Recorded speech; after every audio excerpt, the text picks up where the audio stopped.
जब आपके अंदर बेहद का ज्ञान रहेगा, है ना, तो आपका व्यवहार कैसा होगा, आपके अंदर कौन से लक्षण होंगे, ज्ञानियों के लक्षण होंगे ना। जो जिसके अंदर ज्ञान नहीं है, अब देखिए, अब अगर हम लौकिक इस संसार की भाषा में भी समझे तो एक पढ़े लिखे व्यक्ति की भाषा में और हम अनपढ़ की भाषा में कितना भेद देखते हैं। ठीक है, ये एक छोटा सा उदाहरण आपको थोड़ा समझाने के तौर पे। वैसे ही जो ज्ञानी होता है उसका व्यवहार, उसका स्वभाव एकदम अलग होता है, उसके अनुरूप ही होता है जिस चीज का उसको ज्ञान है। ठीक है, अब आप जब किसी डॉक्टर के पास जाओगे और वो अपने उसके नॉर्मल व्यवहार में भी देखोगे तो वो हर चीज को उसी बारीकी से, उसी अपने मेडिकल टर्म से रिलेट कर सकेगा या करेगा।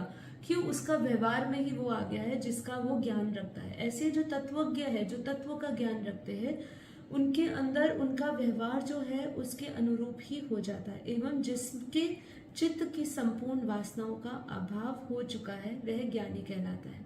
तो ज्ञानी के लक्षण क्या है?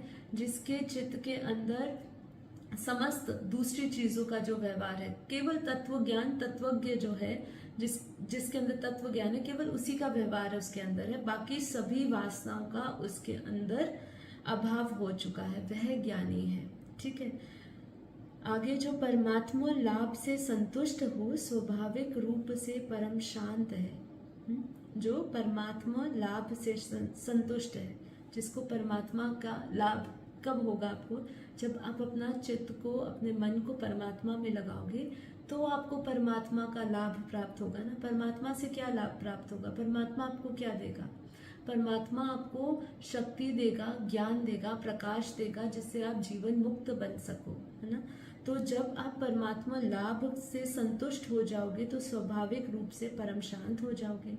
आपको स्वाभाविक ही मिलेगी, आपको चेष्टा नहीं करनी पड़ेगी, मेहनत नहीं करनी पड़ेगी, आंखें बंद करके अपने परम शांति स्वरूप को याद नहीं करना पड़ेगा। आप जब उसके अंदर लीन हो गए, उसके साथ ही रह रहे हो, तो क्या पाओगे आप? आपके अंदर वही लक्षण आएंगे, वही गुण आएंगे जो उस परमात्मा में है।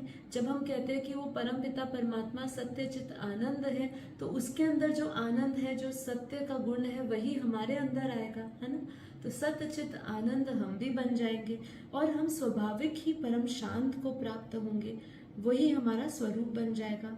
तथा जिसकी सभी चेष्टाओं में बुद्धिमान पुरुषों के आंतरिक शांति का अनुभव होता है वह ज्ञानी कहलाता है।